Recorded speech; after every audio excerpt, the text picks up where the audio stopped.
সিলেট নগরীর বাসা থেকে স্বামী, স্ত্রী ও গৃহকর্মীর রক্তাক্ত মরদেহ উদ্ধার। ডাকাতি ও পারিবারিক দ্বন্দ্ব, দুই বিষয় মাথায় রেখেই তদন্ত করছে পুলিশ। পুলিশের কল দেওয়া হয়েছে, পুলিশ আইছে, আইয়া দরজার লক ভাঙছে, ভাঙ্গা ঢুকিয়া ওই পরিস্থিতি পাওয়া গেছে। এটা তো পুলিশ আসছে, ওনারা ইনভেস্টিগেশন করলেই জানতে পারবো। আমরা কাজ করছি, আমরা আশা করি দ্রুত এটা রহস্য আমরা উদ্ঘাটন করতে পারবো।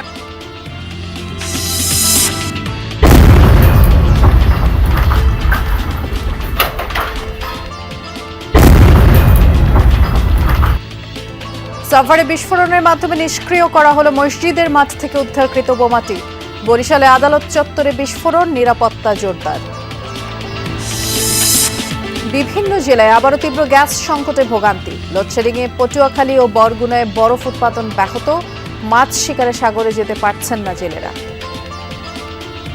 কারণ 1 ঘন্টা থাকলে 4 ঘন্টা থাকে না, সব মিল বন্ধ। আমরা যাই জিজ্ঞেস করলাম, কারেন্ট সমস্যা, কারেন্ট আয় আর যায়। গাঙে যাইতে পারতেছি না, মাছ ধরা তো বরফ লাগবে, বরফ ছাড়া আমাদের কোনো উপায় নাই। ঢাকা চট্টগ্রাম মহাসড়কের কুমিল্লা অংশে যানজটে প্রতিদিনকার দুর্ভোগ। বেহাল সড়ক, টেকসই সংস্কার চান ভুক্তভোগীরা। বৃষ্টি হলেই মাটি ইটেগুলো আবার মাটি সব দিক দিয়ে ক্ষতি, সময়ের ক্ষতি। এটা হলো ওভার রাস্তার রোড, এটাতে শক্ত করে ঢালাই দিতে হবে। এসএসসিতে জামালপুরের 6টি স্কুলে পাশ করেনি কেউই। ফল বিপর্যয়ের জন্য শিক্ষার্থীদের দুষছেন শিক্ষকরা। পাঠদান ও তদারকি নিয়ে প্রশ্ন শিক্ষাবিদদের। 8 জন শিক্ষক কর্মরত আছে, 6 জন কর্মচারী আছে, সেখানে 3 জন মাত্র পরীক্ষা দেয়, আবার 3 জনই ফেল করে। এর ব্যবস্থা কি নিব কর্তৃপক্ষ, সিদ্ধান্ত মন্ত্রণালয় নেবে।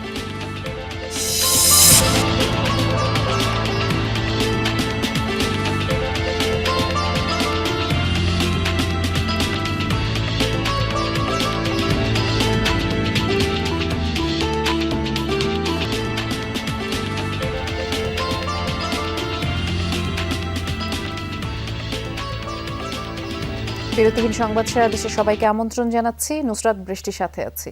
শিরোনামগুলো শুনছিলেন। সিলেট নগরীর একটি বাসা থেকে প্রবীণ ব্যবসায়ী সহ 3 জনের মরদেহ উদ্ধার করেছে পুলিশ। সকালে বাসার দরজার লক ভেঙে মরদেহগুলো উদ্ধার করা হয়। তবে কে বা কারা এই ঘটনায় জড়িত এখনও তা নিশ্চিত না হলেও তদন্ত চালাচ্ছে পুলিশের বিভিন্ন বিশেষায়িত টিম। সিলেটের রায়নগর মিতালি এলাকার এই বাসায় স্ত্রী সুরাইয়া বেগমকে নিয়ে বসবাস করতেন আব্দুস সাত্তার। সাথে থাকতেন গৃহকর্মী তাহমিনা আক্তারও। বুধবার সকালে 3 জনের মরদেহই উদ্ধার করে পুলিশ। স্থানীয়রা জানায়, সকালে ওই বাসা থেকে চিৎকার শুনে দরজার বাইরে থেকে ডাকাডাকি করা হয়, তবে কোনো সাড়া শব্দ পাওয়া যায়নি। পরে অপর ভবন থেকে বাসার বারান্দায় রক্তের ছাপ দেখে পুলিশকে খবর দেন স্থানীয়রা। রং মিস্ত্রি আইছে বলে, রঙের কাম করার লাগিয়া আইয়া ডাকাডাকি করিয়া খুলছে না, দরজা না খুলায় আশপাশের মানুষে জানছেন যে সেও দরজা খুলেন না। তখন ও বাসার বিল্ডিং তাকিয়া খেয়ে কইছেন যে উঠিয়াও বারান্দাত রক্ত দেখা যায়। পাশের বাসার অনেকেই দেখছেন যে চিৎকার শুনছেন, মনে করছেন যে বাচ্চারা হয়তো চিৎকার করছে, এবং এখানে আমরা নিচে দেখছি যে রক্তের দাগ দেখছি। দেখার পরে আমরা 999-এ কল দিছি। খবর পেয়ে বাইরে থেকে দরজার লক ভেঙে ভেতরে প্রবেশ করে পুলিশ। উদ্ধার করা হয় 3 জনের রক্তাক্ত মরদেহ। 3 জনকে আমরা মৃত অবস্থায় পেলাম। এখন এটা আমাদের হলো যে SB CID team, PBI team, আমাদের স্পেশাল টিম যারা আসছেন তারা সবাই চলে আসছে। আমরা এটা পরিদর্শন করেছি। পুলিশ জানিয়েছে, ঘরের আলমারি ও ড্রয়ার খোলা পাওয়া গেছে। ডাকাতি এবং পারিবারিক দ্বন্দ্ব, দুইটি বিষয়কে মাথায় নিয়েই শুরু হয়েছে তদন্ত কাজ। ক্রাইমটা কোন নেচারের আমরা এটা এখন খতিয়ে দেখছি। এটা কি কোনো ডাকাতি অথবা কোনো আগের কোনো এনমেটি আছে কিনা, কারণ এখানে দলিল একটা দেখা গেছে। তো এইটা আমরা পারিবারিক কোনো আগের মধ্যে শত্রুতা আছে কিনা এটা আমরা খতিয়ে দেখছি, অথবা এটা কোনো হলো যে এই ডাকাতি জড়িত কোনো হলো যে মার্ডার কিনা এইটা আমরা খতিয়ে দেখছি। নিহত আব্দুস সাত্তার কয়লা সহ নানা ব্যবসায় জড়িত ছিলেন। তাদের 3 মেয়ে 1 ছেলে, সবাই দেশের বাইরে বসবাস করেন। নাবিল হোসেন, যমুনা নিউজ, সিলেট।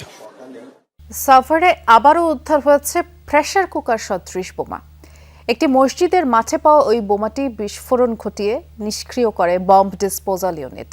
এই ঘটনায় স্থানীয়দের মাঝে আতঙ্ক ছড়িয়েছে। এদিকে বরিশাল আদালত চত্বরে হাত বোমা বিস্ফোরণের ঘটনা ঘটেছে। পরে নিরাপত্তা ব্যবস্থা জোরদার করা হয়। সাভারের সাধাপুর গোপেরবাড়ি এলাকায় একটি মসজিদের মাঠে পাওয়া যায় প্রেসার কুকার সদৃশ বোমা। বিস্ফোরণ ঘটিয়ে নিষ্ক্রিয় করে বম্ব ডিসপোজাল ইউনিট। প্রত্যক্ষদর্শী জানায় গতরাত 1:30টার দিকে অটোরিকশায় আসা 3 ব্যক্তি মসজিদের মাঠে একটি প্লাস্টিকের ড্রাম রেখে যায়। সন্দেহ হলে আশেপাশের লোকজনকে খবর দেন তিনি। পরে ড্রামের ভেতর কাপড় চোপড়, একটি কোরআন শরীফ এবং প্রেসার কুকার সদৃশ বস্তু দেখতে পান তারা। এরপর জানানো হয় পুলিশকে। পরে ঘটনাস্থল ঘিরে রাখে আইনশৃঙ্খলা বাহিনী।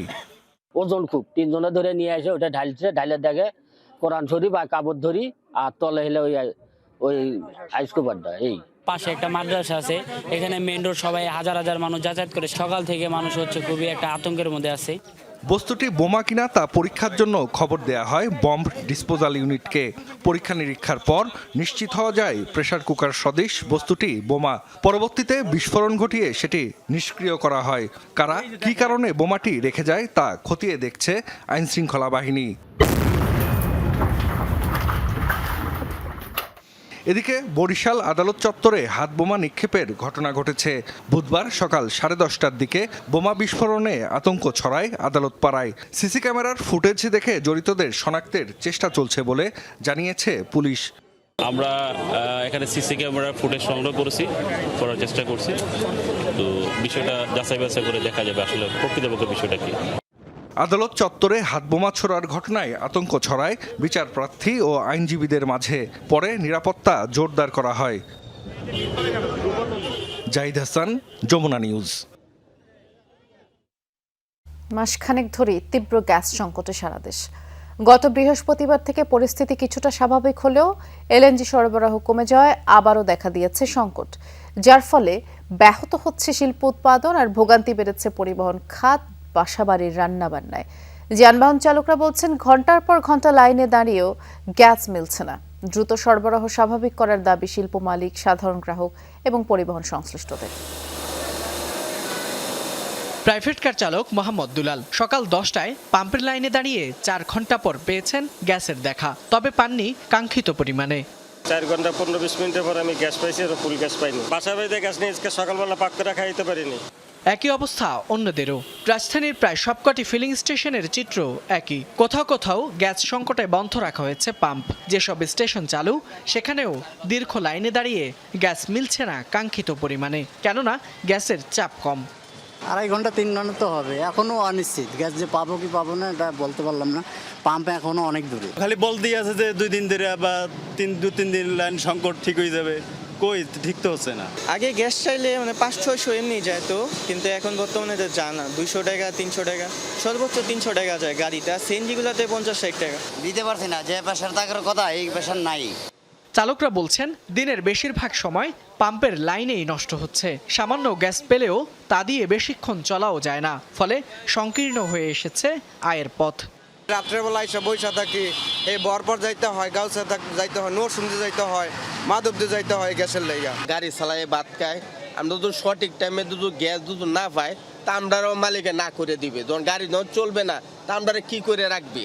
গত বৃহস্পতিবার থেকেই পরিস্থিতির কিছুটা স্বাভাবিক হলেও এলএনজি সরবরাহ কমে যাওয়ায় মঙ্গলবার থেকে আবারও সংকট সৃষ্টি হয়েছে। জ্বালানি সংকটের কারণে সাভার, গাজীপুরের মতো শিল্পাঞ্চলে ব্যাহত হচ্ছে উৎপাদন। পরিবহন খাতে তৈরি হয়েছে বাড়তি চাপ। প্রভাব পড়েছে বাসাবাড়ির রান্নার হাঁড়িতেও। গ্যাস স্বল্পতার কারণে আমাদের বয়লারটা স্মুথলি রান করতে পারতেছি না। বয়লার না থাকলে আমাদের আয়রনের স্ট্রিম থাকে না। 24 ঘন্টায় তেল দিয়ে চালাইতে হচ্ছে। সেই হিসাবে আমরা যে কস্টিং আছে ওই কস্টিং আসলে আমরা বাইরে থেকে ওই কস্টিং পাচ্ছি না। শিল্পের চাকা সচল রাখা এবং পরিবহন খাতের ভোগান্তি কমাতে দ্রুত গ্যাস সরবরাহ স্বাভাবিক করার দাবি সংশ্লিষ্টদের। ফয়সাল মাহমুদ, যমুনা নিউজ, ঢাকা। লোডশেডিংয়ের প্রভাব পড়েছে পটুয়াখালী ও বরগুনার জেলেদের মধ্যে। মৎস্য বন্দরগুলোতে বিদ্যুৎ না থাকায় চাহিদা মতো বরফ উৎপাদন হচ্ছে না, যার ফলে ট্রলার নিয়ে সাগরে যেতে পারছে না বেশিরভাগ জেলে। এছাড়া ট্রলারের ইঞ্জিন বিকল হলেও ওয়ার্কশপগুলোতে প্রয়োজনীয় সেবা মিলছে না। দ্রুত সংকট নিরসনের আশা বিদ্যুৎ বিভাগের। এ সময় সাগরে থাকার কথা এসব মাছ ধরার ট্রলারের, অথচ বাধ্য হয়ে ঘাটেই অলস সময় কাটাতে হচ্ছে শত শত মৎস্য শ্রমিকদের। এই চিত্র পটুয়াখালীর আলিপুর ও মহিপুর মৎস্য অবতরণ কেন্দ্রের। ছোট বড় মিলিয়ে এই অঞ্চলে রয়েছে অন্তত 30টি বরফকল। বছরের অন্যান্য সময়ে কর্মব্যস্ততা থাকলেও লোডশেডিং এর কারণে নেই আগের সেই ব্যস্ততা। গেল 2 সপ্তাহ ধরে ঘন ঘন লোডশেডিং এ ব্যাহত হচ্ছে বরফ উৎপাদন, আর তাতেই থমকে আছে জেলেদের সাগর যাত্রা। গাঙে যাইতে পারতেছি না, মাছ ধরা তো বরফ লাগবে, বরফ ছাড়া আমাদের কোনো উপায় নাই। কারণ 1 ঘন্টা থাকলে 4 ঘন্টা খায় না, লাগাই খাইতে খাইতে আরবদের কাছে আমরা দেনা হয়ে গেছি। সব মিল বন্ধ। আমরা যাই জিজ্ঞেস করলাম, কারেন্ট সমস্যা, কারেন্ট আয় আর যায়। বরফকলগুলোতে আগে যেখানে 2 থেকে 250 ক্যান পর্যন্ত বরফ উৎপাদন হতো, সেখানে উৎপাদন নেমেছে প্রায় অর্ধেকে। এতে শঙ্কায় ব্যবসায়ীরা। সবাই বরফের উপর নির্ভর করে, কিন্তু আমরা কারেন্টের সমস্যার কারণে বরফ উৎপাদন করতেই পারতেছি। এই 2 মৎস্যবন্দর সহ পর্যটন কেন্দ্র কুয়াকাটায় বিদ্যুতের চাহিদা 12 থেকে 13 মেগাওয়াট। তবে এখানেও সরবরাহ নেমেছে অর্ধেকে। এ বিষয়ে ক্যামেরার সামনে কথা বলতে না চাইলেও অডিও বার্তায় খুব শিগগিরই সংকট নিরসনের আশা প্রকাশ করেন পটুয়াখালী পল্লী বিদ্যুৎ সমিতির জেনারেল ম্যানেজার। গণপ্রজাতন্ত্রী বাংলাদেশ সরকার জ্বালানির সংকট দ্রুত সমাধানের জন্য আপ্রাণ চেষ্টা করে যাচ্ছেন এবং যে সকল পাওয়ার প্ল্যান্টগুলো রক্ষণাবেক্ষণ কাজের জন্য বন্ধ আছে, এই সকল পাওয়ার প্ল্যান্টও দ্রুত উৎপাদনে আবার ফিরে আসবে এই সাময়িক সংকট কিছুদিনের জন্য। লোডশেডিংয়ে ভোগান্তিতে পড়েছে বরগুনার পাথরঘাটার বরফকল কর্তৃপক্ষও। অভিযোগ, দিনের 24 ঘন্টার মধ্যে বিদ্যুৎ পাওয়া যায় মাত্র 6 ঘন্টা। এতে সলিড বরফ তৈরি হয় না। এছাড়া ট্রলারের ইঞ্জিন বিকল হলেও ওয়ার্কশপে মিলছে না প্রয়োজনীয় সেবা। 1 পিস বরফ বানাইতে সময় লাগে একটানা 20 ঘন্টা মেশিন চালানো লাগবে। একটা বরফ কিন্তু আমাকে 80 টাকায়, এখন কেন লাগে 350-400 টাকায়। আমাদের দাবি যে 24 ঘন্টা যাতে এই লাইন দিয়ে কারেন্ট থাকে, বরফ মিল এলাকাটায় কারেন্টটা থাকে। বিদ্যুৎ বিভাগ বলছে সমস্যার সমাধানে মন্ত্রণালয় ও পল্লী বিদ্যুৎ বোর্ডকে এরই মধ্যে জানানো হয়েছে। বিদ্যুৎ উৎপাদন ঘাটতির কারণে এই আমরা লোডশেডিং করে চালাইতে হচ্ছে আর কি। ঊর্ধ্বতন যারা আমাদের কর্তৃপক্ষ আছে ওনারা ওয়াকিবহাল আছে এবং ওনাদের পক্ষ থেকে সর্বোচ্চ চেষ্টা করতেছে যে সমস্যার সমাধান করার জন্য। এদিকে বরফ সংকটে প্রতিদিনই জেলেদের মাছ নষ্ট হচ্ছে, বাড়ছে দামও। সাইফ আহমেদ, যমুনা নিউজ। নওগাঁয় লোডশেডিংয়ের প্রতিবাদ ও প্রিপেইড মিটার বাতিলের দাবিতে মানববন্ধন করেছে স্থানীয়রা। সকালে শহরের মুক্তির মোড়ে প্রধান সড়কের পাশে এই কর্মসূচি পালিত হয়। বক্তারা বলেন, গ্রাহকের চাহিদার বিপরীতে অর্ধেকেরও কম বিদ্যুৎ সরবরাহ করা হচ্ছে। তীব্র গরমে ঘন ঘন লোডশেডিংয়ে জনজীবন অতিষ্ঠ এবং কলকারখানাতে উৎপাদন ব্যাহত হচ্ছে। কোল্ড স্টোরেজগুলোতে সংরক্ষণ করা আলু নষ্ট হচ্ছে। দ্রুত পরিস্থিতি স্বাভাবিক করা না হলে কঠোর আন্দোলনের হুঁশিয়ারিও দেন তারা। এছাড়া প্রিপেড মিটার স্থাপন বন্ধেরও দাবি জানানো হয় মানববন্ধন থেকে। এদিকে সার্বিক পরিস্থিতিতে পল্লী বিদ্যুৎ অফিসগুলোতে নিরাপত্তা জোরদার করা হয়েছে।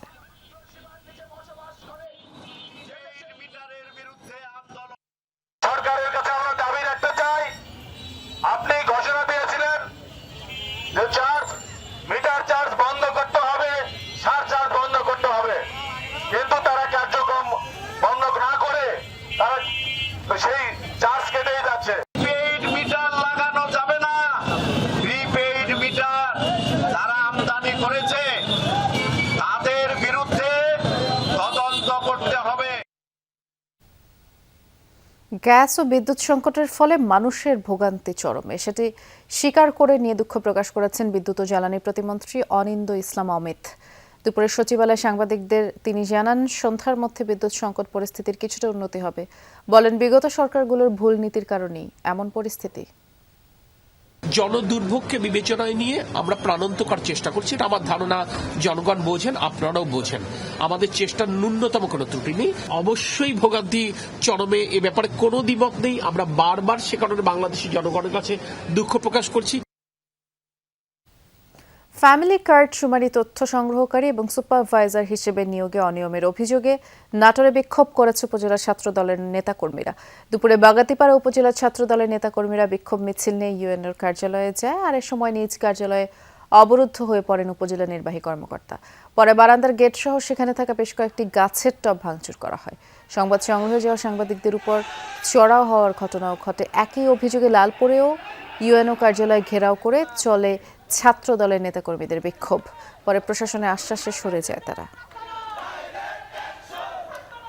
গাজীপুর সিটি কর্পোরেশনের ড্রেন বন্ধ করে পানি নিষ্কাশনে বাধা দেওয়ার অভিযোগ উঠেছে স্থানীয় এক বিএনপি নেতার বিরুদ্ধে।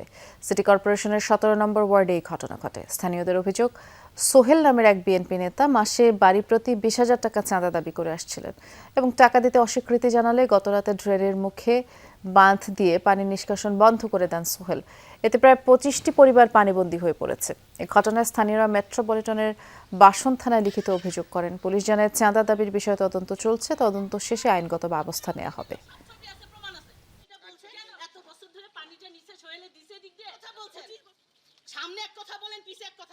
প্রত্যেকবারই আর 20,000 টাকা করে দেন লাগবো, নইলে ড্রেন খুলবো না, বন্ধ করে দিব। 5 লক্ষ টাকা আছে, 25 টাকা বাড়ির পানি, তাহলে প্রত্যেক মাসে 5 লক্ষ টাকা তারা দেওয়া সম্ভব? তাহলে এটা কি দুর্নীতি না? মানে আমগো দাওয়া দাবিটা হইলো ড্রেনটা যেন দ্রুতভাবে করে যেন আরেকজনের জায়গা এই যে কথা শুনতে আছি পানি নিয়ে, আমরা ড্রেন দিয়ে পানি দিলে তার কথা শোনা লাগতো না। ঢাকা চট্টগ্রাম মহাসড়কের কুমিল্লা আমতলী অংশে ভোগান্তি কিছুতেই কমছে না। গেল শুক্রবার থেকে সড়কের সৃষ্ট গর্তগুলোয় ইট বালু দিয়ে অস্থায়ী মেরামত চলছে, তবে সামান্য বৃষ্টি বা গাড়ির চাকার চাপে আবারও পুরনো ক্ষত বেরিয়ে আসছে। সেই সাথে প্রতিদিন যানজটের ভোগান্তিও পোহাতে হচ্ছে যাত্রী চালকদের। সড়ক ও জনপথ বিভাগ বলছে দ্রুতই স্থায়ী সংস্কার কাজ শুরু হবে। মহাসড়কে যানবাহনের দীর্ঘ সারি, 5 থেকে 10 এমনকি 20 কিলোমিটারও ছাড়িয়ে যায় যানজট। ঢাকা চট্টগ্রাম মহাসড়কের কুমিল্লার আমতলী অংশে এই চিত্র এখন প্রতিদিনের। এই যে যন্ত্রণাটা আমরা করতেছি, এই যন্ত্রণা আবার কয়েকদিন পরে একটু বৃষ্টি হলে মাটি ইটেগুলো আবার মাটি হয়ে যায়। সব দিক দিয়ে ক্ষতি, সময়ের ক্ষতি, তারপরে নিজের স্বাস্থ্যের ক্ষতি, আবার রাত্রে থাকলে আবার ডাকাতি হয়। ঈশ্বর থেকে শুরু করছি, এখন ক্যান্টারমেন্ট দিলে করতে পারবো যে কারণ কোন জায়গায়। ক্যান্টারমেন্টের জ্যামটা আপনার দীর্ঘ আজকে 1 সপ্তাহ মতন এভাবে চলতেছে। ভোগান্তির কারণ বেহাল সড়ক। প্রায় কোটি টাকা ব্যয়ে রাস্তায় তৈরি হওয়া গর্ত মেরামতের চেষ্টা চলছে।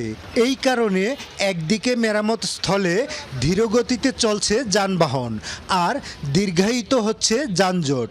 অন্যদিকে বৃষ্টি নামলে বা গাড়ির চাকার চাপে ইটবালু সরে আবারও বের হয়ে আসছে রাস্তার গর্ত। ইট বালুতে কাম হইব না, এটা হলো হাইওয়ে রোড, এটা হলো ওভার রাস্তার রোড, এটাতে শক্ত করে ঢালাই দিতে হবে। ইট বালু দিয়ে কাজ করতেছে, চাক্কার বাড়ি বাড়ি চলে যেতেছে, টাকার আমগরও কষ্ট হইতেছে। যাত্রী চালকদের ভোগান্তি শুধু নয়, প্রভাব পড়েছে সড়কে দায়িত্বরত হাইওয়ে পুলিশের উপরও। প্রতিদিনের যানজটের চাপ সামাল দিতে হিমশিম খাচ্ছেন তারা। রাস্তা কুটির জন্য একটু ঝামেলা হয়েছে, আমরা কাজ করতেছি, আমাদের সর্বত্র পুলিশ আছে, ইনশাল্লাহ দ্রুত সমাধান আশা করি যে হবে। সড়কের এই গর্তগুলো আপাতত ইট বালু দিয়ে সংস্কার করা হলেও অল্প বৃষ্টিতেই নষ্ট হয়ে যাচ্ছে সেই সংস্কার। ফলে প্রশ্ন থেকেই যাচ্ছে, আর কতদিন জোড়াতালি দিয়ে চলবে ঢাকা চট্টগ্রামের এই গুরুত্বপূর্ণ মহাসড়ক। স্থানীয়দের অভিযোগ, প্রতি বছর একই স্থানে এমন গর্তের সৃষ্টি হয়। প্রশ্ন উঠেছে, অস্থায়ী এই সংস্কার দিয়ে আর কতদিন চলবে? সড়ক ও জনপথ কর্মকর্তা জানালেন, বৃষ্টির মৌসুম শেষ হলেই স্থায়ী সংস্কারের উদ্যোগ নেওয়া হবে। আমরা স্থায়ী সমাধানের জন্য অলরেডি আমরা প্রস্তাব প্রেরণ করে দিয়েছি। প্রস্তাব পাশ হওয়া সাপেক্ষে ইনশাল্লাহ কিছুদিনের মধ্যে আমরা কনক্রিটের পেভমেন্ট এটাতে আমরা করে দিতে সক্ষম হব। অর্থনীতির লাইফলাইন হিসেবে পরিচিত ঢাকা চট্টগ্রাম মহাসড়কের গুরুত্বপূর্ণ এই অংশের স্থায়ী সংস্কার চান চালক যাত্রীরা। খোকন চৌধুরী, যমুনা নিউজ, কুমিল্লা। গোপালগঞ্জের কাশিয়ানীতে ট্রেনে কাটা পড়ে 2 যুবকের মৃত্যু হয়েছে। মঙ্গলবার মধ্যরাতে উপজেলার মহেশপুর রেল স্টেশন এলাকায় দুর্ঘটনা। নিহতরা হলেন মহেশপুর ইউনিয়নের বাউইখোলা গ্রামের হাসিব গাজী এবং নোয়াপাড়া গ্রামের মেহেদি শেখ। রেলওয়ে পুলিশ জানায়, গরমের কারণে রাতে 2 যুবক রেল লাইনের উপর ঘুমিয়েছিলেন। এ সময় খুলনাগামী জেহানাবাদ এক্সপ্রেস ট্রেন তাদের উপর দিয়ে চলে যায়। ঘটনাস্থলে মৃত্যু হয় তাদের। খবর পেয়ে ভাঙা রেলওয়ে পুলিশ মরদেহ দুটি উদ্ধার করে।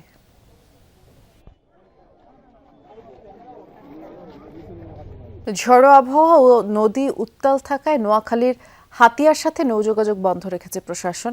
আমরা বিষয়ে বিস্তারিত জানবো সহকর্মী মোতাসিম বিল্লাহ সবুজের কাছ থেকে। অপেক্ষা করছেন তিনি। সবুজ, আবহাওয়া পরিস্থিতি এখন কেমন দেখছেন এবং এই যে নৌযোগাযোগ বন্ধ সেটি আবার কখন নাগাদ শুরু হতে পারে? বৃষ্টি, আপনি যেটি বলছিলেন যে আসলে আমি এখন আছি নোয়াখালীর হাতিয়া উপজেলা এবং ঠিক মেঘনা নদীর পাড়ে রয়েছি এবং আমি নিশ্চয়ই আপনাকে দেখাতে পারছি যে এখানে যে নদীর যে উত্তাল ঢেউ এবং জড়ো বাতাস কি পরিমাণ, যে এর কারণে আসলে হাতিয়া উপজেলা প্রশাসন অনির্দিষ্টকালের জন্য আসলে এই আবহাওয়া পরিস্থিতি ভালো না হওয়া পর্যন্ত যে নৌ যোগাযোগ, অর্থাৎ এখানে যে ফেরি চলাচল করছে, দিনে বেশ কয়েকবার ট্রলার আছে, সি ট্রাক আছে বা অন্যান্য যে বাহনগুলো রয়েছে সেগুলো আসলে সম্পূর্ণ বন্ধ করে দিয়েছে। আসলে আবহাওয়াটা সকাল 10টা নাগাদ বলা চলে যে মোটামুটি ভালো ছিল, এরপরে আসলে আবহাওয়া খারাপ হতে থাকে এবং একটি সি ট্রাক আমি এখানে এসেছি বেশ কিছুক্ষণ আগে, এখানে শত শত যাত্রী ঢাকা, চট্টগ্রাম বা নোয়াখালী বিভিন্ন জায়গা থেকে এসে আসলে আটকা পড়ে আছেন এবং এখানকার যে কর্তৃপক্ষ রয়েছে তারা চেষ্টা করেছে সকালে একটি সি ট্রাক হাতিয়ার উদ্দেশ্যে যাওয়ার জন্য, কিন্তু মাঝপথে যে অর্ধেক পথ দিয়ে আর আসলে তারা এগুতে পারছে না, অর্থাৎ বড় বড় ঢেউর কারণে সেই সি ট্রাকটি আবার যে চেয়ারম্যান গাছ সেখানে আসলে ফিরে এসেছে। তো এখানে যারা রয়েছেন সেই সি ট্রাকে একজন যে যাত্রী আসলে তারা এখনো অপেক্ষা করে আছেন যে আসলে আবারও কোনো যান চলে কিনা, নৌযান চলে কিনা, তারা হাতিয়া যাওয়ার জন্য আছেন। আসলে আপনি তো মাঝপথ থেকে ফিরে এসেছেন, তো কি নদীর কি অবস্থা দেখেছেন, কেন ফিরে এসেছে সি ট্রাকটি? আসলে আমাদের এখানে আমরা যখন 11টার দিকে আমরা এখানে ঘাটে আসি পৌঁছাই তখন আমাদের কোনো বিপদ সংকেত পাই নাই। এই পরিপ্রেক্ষিতে খিজির সাথে আমরা অনেকেই উঠছিলাম, উঠে যখন মাঝ নদীর কাছাকাছি গেছি তখন আমরা দেখতে পাই যে 3 নম্বর বিপদ সংকেত দেখানো হয়েছিল, যা উপজেলা নির্বাহী অফিসারের আমরা পেজ থেকে দেখতে পেলাম। এরপর থেকে আমরা মাঝ নদীতে যখন সামনের দিকে যত আগাচ্ছিল তত আবহাওয়া তত খারাপ হচ্ছিল। সামনে আগাতে না পেরে আমাদেরকে একটা চরের কাছাকাছি নিয়ে যায়, যখন চরের কাছাকাছি নিয়ে যায় এটাকে সামনে আগাতে না পেরে আমরা পরবর্তীতে আবার খিজির সাথে আমাদেরকে নিরাপদে শুনছিলাম সেখানকার পরিস্থিতি। আমাদের সহকর্মী সবুজ যোগ দিয়েছিলেন। এসএসসি আর সমমানের পরীক্ষায় জামালপুরের 6টি শিক্ষা প্রতিষ্ঠানের কেউই কৃতকার্য হতে পারেনি।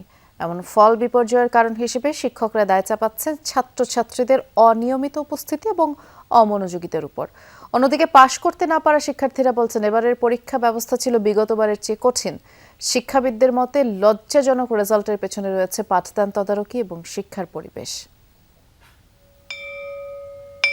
ছোট্ট স্কুলে হাতে গোনা কয়েকজন ছাত্রছাত্রী, শিক্ষকও রয়েছেন পর্যাপ্ত।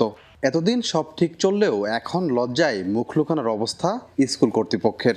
সম্প্রতি এসএসসি পরীক্ষায় অংশ নিয়ে 3 জন পরীক্ষার্থীর কেউই পাশ করতে পারেননি। জামালপুর জেলায় 6টি শিক্ষা প্রতিষ্ঠানের একই দুর্গতি, কিন্তু এমন ফলাফলের কারণ কি? শিক্ষকদের দাবি ছাত্রছাত্রীদের অনিয়মিত উপস্থিতি, পড়াশোনায় মনোযোগ না থাকা সহ বিভিন্ন সীমাবদ্ধতার প্রভাব পড়েছে ফলাফলে। ওইভাবে মনোযোগ দিয়ে পড়ালেখাও করে নাই বা ঠিক মতো আসেও নাই। আমরা যথেষ্ট চেষ্টা করেছি কিন্তু ওরা আসলে গাফিলতির জন্য এই কাজগুলো হয়েছে, রেজাল্ট খারাপ করছে। 3টা ছাত্র পাশ করার কথা ছিল কিন্তু আমরা জানি পাশ করবো, হয়তো পরীক্ষার যে ব্যতিক্রমে আমার হঠাৎ করে অ্যাক্সিডেন্ট হয়ে গেছে। অকৃতকার্য পরীক্ষার্থীদের যুক্তি যদিও ভিন্ন। তাদের দাবি বিগত বারের তুলনায় এবার পরীক্ষায় প্রশ্ন এবং নজরদারি ছিল বেশি। পরীক্ষার হলে ঢোকার পরে দেখি যে সিসি ক্যামেরা লাগানো, আর মানে পরীক্ষা আগের চেয়ে অনেকটাই কারাকার হয়েছিল। ঘাড়গুড় ফিরে নিবাই নেই যেমন হয়েছিল, তারপরও চেষ্টা করছি। শিক্ষাবিদরা বলছেন আগে পরীক্ষার খাতা মূল্যায়নে শিথিলতা ছিল, এবার কড়াকড়ি থাকায় প্রকৃত চিত্র উঠে এসেছে। সেই সাথে যোগ্য শিক্ষকের অভাব এবং শিক্ষার্থীদের মোবাইল ফোন ও মাদকাসক্তির কারণকেও দুষছেন তারা। বিপর্যয়টা এবারই না প্রথম। আগে যে পরীক্ষাগুলি নেওয়া হয়েছে এবং যেভাবে উত্তরপত্র মূল্যায়ন করা হয়েছে এর ভিতরেই আসলে পরীক্ষা নেওয়া এবং উত্তরপত্র মূল্যায়নের মধ্যেই আসলে এবার পরীক্ষা একটু কড়াকড়ি নিয়েছে, যার ফলে রেজাল্টটা বাস্তব চিত্রটা পাওয়া গেছে। কিন্তু বাস্তব চিত্র মনে হয় যেটা রেজাল্ট হয়েছে তার চেয়েও বিপর্যয়কর। যেসব শিক্ষা প্রতিষ্ঠানে এই ধরনের ঘটনা ঘটছে আমার মনে হয় তাদের নিয়োগটা ছিল এনটিএসসি হওয়ার আগে, রাজনৈতিক কারণে নিয়োগ হয়েছে এবং তাদের কোয়ালিটি সম্পন্ন শিক্ষক ছিলেন না। বর্তমান পাঠদানের যে পদ্ধতি বা আমাদের যে ক্যারিকুলাম আছে এই ক্যারিকুলামের সাথে ওইসব টিচাররা সঠিক মতো পাঠদান করতে পারছেন না। শতভাগ অকৃতকার্য হওয়া বিদ্যালয়ের শিক্ষার মান, পাঠদানের পরিবেশ এবং ফলাফল খতিয়ে দেখার কথা জানালেন সংশ্লিষ্ট কর্মকর্তারা। কি কি করণীয় হতে পারে এবং আমরা কিভাবে আমাদের ঝরে পড়া শিক্ষার্থীদেরকে ফিরিয়ে আনতে পারি, অথবা আমাদের শিক্ষাক্ষেত্রে কিভাবে উল্লেখযোগ্য ভূমিকা রাখা যেতে পারে যাতে এই ধরনের ঘটনার পুনরাবৃত্তি না ঘটে, এবং কোন প্রতিষ্ঠানগুলো আসলে ক্যাপেবল না তাদের তারপরেও তারা আসলে এমপিওভুক্ত বা এরকম হয়ে আছে, সেটা আসলে আমরা পর্যালোচনা করব। 8 জন শিক্ষক কর্মরত আছে, 6 জন কর্মচারী আছে, সেখানে 3 জন মাত্র পরীক্ষা দেয়, আবার 3 জনই ফেল করে। আমরাও একটা প্রতিবেদন পাঠাবো প্রয়োজনীয় ব্যবস্থার জন্য। ব্যবস্থা কি নিব কর্তৃপক্ষ, সিদ্ধান্ত মন্ত্রণালয় নেবে, আমরা না। এবছর এসএসসি ও সমমান পরীক্ষায় জেলায় 31,633 জন পরীক্ষার্থী অংশ নেয়। এর মধ্যে অকৃতকার্য হয়েছে 14,315 জন। সাগর ফরাজি, যমুনা নিউজ, জামালপুর। এদিকে এসএসসি পরীক্ষা ঠাকুরগাঁওয়ের 5টি প্রতিষ্ঠানের কোনো পরীক্ষার্থী পাশ করতে না পারায় বিদ্যালয় প্রধানদের শো কজ করেছে জেলা শিক্ষা অফিস। দুপুরে বিষয়টি নিশ্চিত করেন জেলা শিক্ষা কর্মকর্তা। জানান 5টি বিদ্যালয়ের শতভাগ পরীক্ষার্থী ফেল করার কারণে প্রধান শিক্ষকদের ডেকে কারণ দর্শানোর নোটিশ দেওয়া হয়েছে। 2 দিনের মধ্যে ফল বিপর্যয়ের কারণ লিখিতভাবে জানাতে বলা হয়েছে। ভয়াবহ এই ফল বিপর্যয়ের প্রকৃত কারণ বের করেই পরবর্তী ব্যবস্থা নেওয়া হবে। যে সমস্ত শিক্ষা প্রতিষ্ঠানের শিক্ষার্থী পাশ করতে পারেনি 5টি, সেগুলো শিক্ষা প্রতিষ্ঠান প্রধানদেরকে আমরা আমাদের অফিসে দেখেছিলাম এবং তাদেরকে আমরা কারণ দর্শানোর নোটিশ দিয়েছি।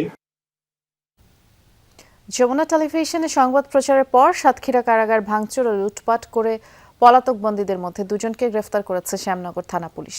মঙ্গলবার রাতে আলাদা স্থানে অভিযান চালিয়ে গ্রেফতার করা হয় তাদের।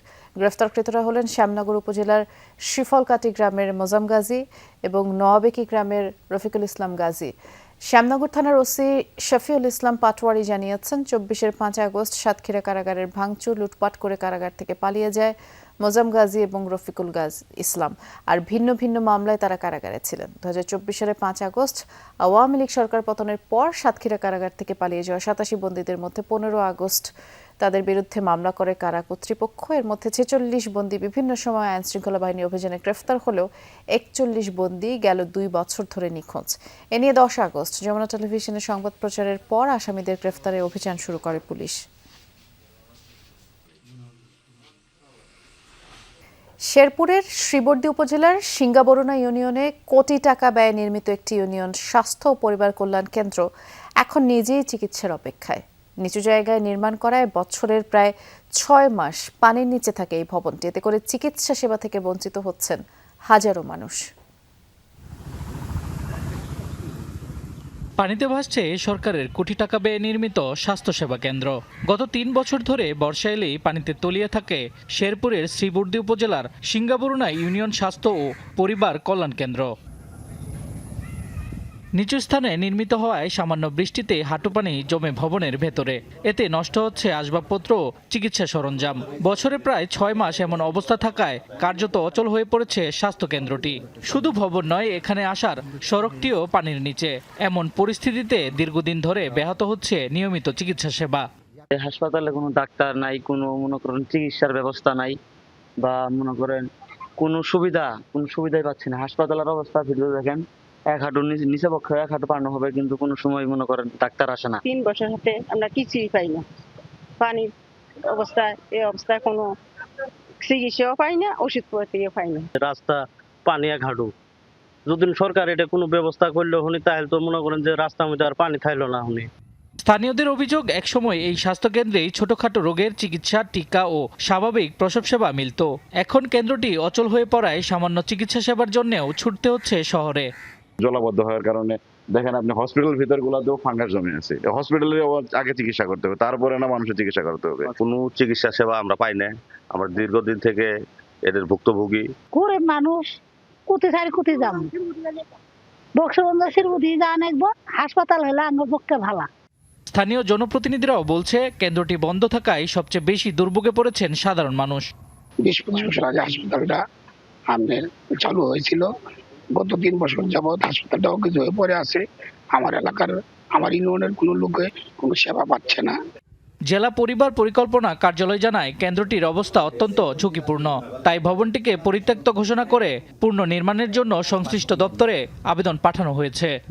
ইতিমধ্যে আমরা এই সিঙ্গাবরুণা FWCটা পুনর্নির্মাণের জন্য ইতিমধ্যে ঊর্ধ্বতন দপ্তরে আমরা প্রস্তাব প্রেরণ করেছি। আশা করা যায় যে যদি পুনর্নির্মাণ হয় তাহলে লোকবল নিয়োগ দিয়ে পুরো পরিষেবা চালু করা সম্ভব। স্বাস্থ্যকেন্দ্রটি দ্রুত সময়ের মধ্যে সংস্কার ও সড়কের কাজ শেষ করে আবারও চালুর দাবি স্থানীয়দের। শামস তাবরিজ উচ্ছ্বাস, যমুনা নিউজ।